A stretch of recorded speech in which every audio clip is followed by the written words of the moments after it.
Comrades, we are in an era where the official international system is failing so miserably. It's a system that is completely incapable and complicit in restraining Trump's attacks on Venezuela and Palestine.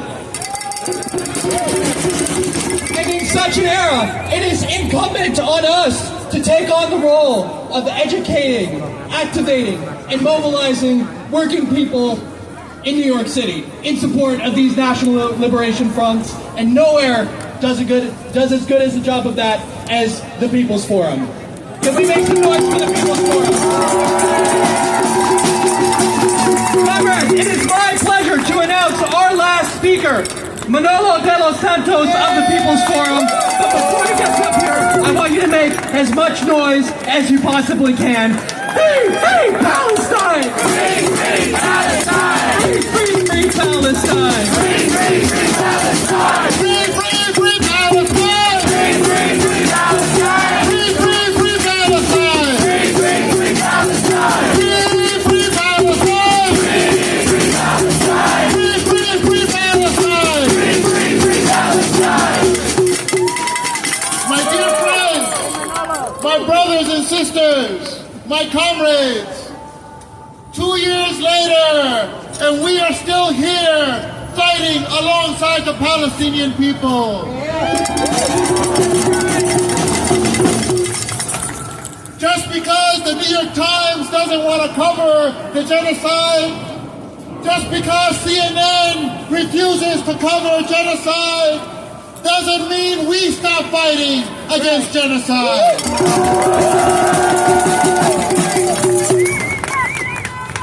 We've been sold the false promise of a ceasefire, but we know the truth of what takes place every day, not just in Gaza, but across all of occupied Palestine.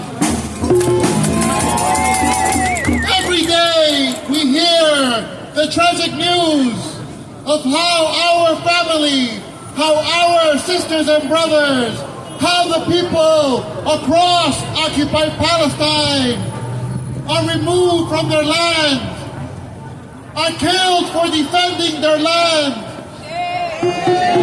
are displaced from their land. Just in the last few days, we've seen, for example, massive raids across the West Bank that have intended to displace people from their land.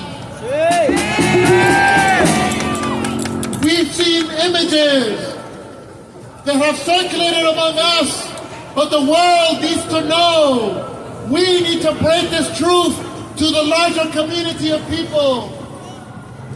We saw how innocent young Palestinians were being detained. And instead of being actually detained, they were killed in cold blood by the so-called Israeli offensive forces. But that is not an isolated incident.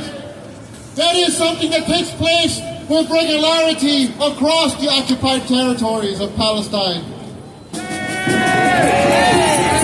I'm here to remind you, but to remind all of us listening to around the world, that we were never a movement for a ceasefire.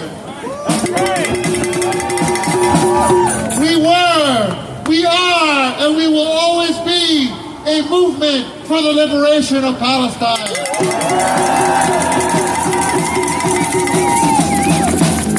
We don't care whether it's cold or whether it's hot. We don't care whether it snows or it rains. We don't care what Trump says or doesn't say. We don't care what the Israelis promise or don't promise. We have a commitment to the Palestinian people. We have a commitment to fight them everywhere. We have a commitment to stand for truth and for justice now. And I stand here at the feet of this genocidal statue. A reminder a clear reminder of how this country not just funds genocide, but celebrates it every day. What type of country celebrates the genocide of its indigenous people? It's the type of country that funds and sponsors genocides around the world. Now that same genocidal regime in Washington that has funded war crimes against the Palestinian people, that has committed war crimes against the people of Iraq, of Lebanon, of Iran and Syria. The country that has led genocidal blockades that have starved millions of people around the world is now pushing us to another war. I'm not carrying this flag by mistake. This is the flag of the Venezuelan people. The Venezuelan people have committed the crime that under their feet stands the world's largest proven reserves of oil. For this crime, Trump and his army of criminals in Washington have threatened war against them. For weeks, we have seen how the genocidal regime in Washington has committed extrajudicial killings in the Caribbean and in the Pacific. Over 80 people have been killed illegally, extrajudicially in open international waters. Trump says he's against narco-trafficking, but guess what? The country that most engages with narco-trafficking, with the drug trade, the country that most consumes drugs is not Venezuela. That's right. It's the United States. That's right. And as we've seen in the last few days, the list of threats against Venezuela grows by the hour. Now Trump is openly and directly threatening the Venezuelan people with bombing them on their sovereign territory any hour now. Will you accept another war? Will you accept the bombing of our people in Venezuela? Will you accept the lies that Trump sells to sell war Venezuela? So if you stand with Gaza, you have to stand with Venezuela. If you stand for peace, if you stand against genocide, you have to stand with the people of Venezuela. I want to know, as we're getting ready to march now, if you're going to be ready to march for Venezuela when the time comes.